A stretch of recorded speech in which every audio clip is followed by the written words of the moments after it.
Hello guys, আশা করি আপনারা সবাই অনেক অনেক ভালো আছেন। তো আজকের ভিডিওতে basic to advance PHP math এবং মিনিমাম এবং ম্যাক্সিমাম সম্পর্কে আলোচনা করব।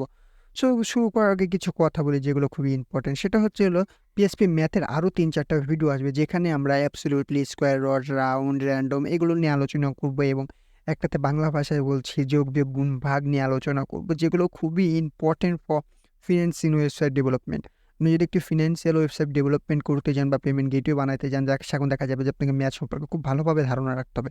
আর সেই ধারাবাহিকতায় আমি কিন্তু এটা নিয়ে অনেকগুলো ভিডিও তৈরি করতে যাচ্ছি। তো আজকের ভিডিওতে আমরা মিনিমাম এবং ম্যাক্সিমাম সম্পর্কে জানবো। তো চলুন শুরু করা যাক। আমরা শুরু করার আগে আমাদের ভিএস কোডটা ওপেন করে ফেলি এবং ওপেন করার পর আরও একটা কথা বলি, আমাদের জাভা এবং পাইথনের একটি সিরিজটা শুরু হতে চলেছে। সবাই ধৈর্য সহকারে থাকবেন।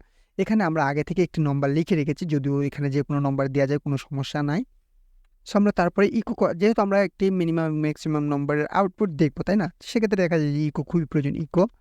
তে এখানে আপনাদেরকে ব্র্যাকেট দিতে হবে, দিয়ে তারপরে মিনিমাম যদি বাইর করেন তাহলে MIN লিখতে হবে এবং ম্যাক্সিমাম বাইর করলে MAX। সবার প্রথম আমরা ছোট থেকে শুরু করি।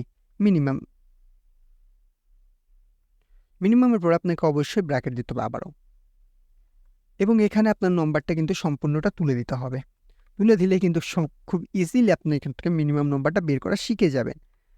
দেখুন খুবই সহজ, এই যে মিনিমাম 200, দেখুন এখানে একটু মিলান।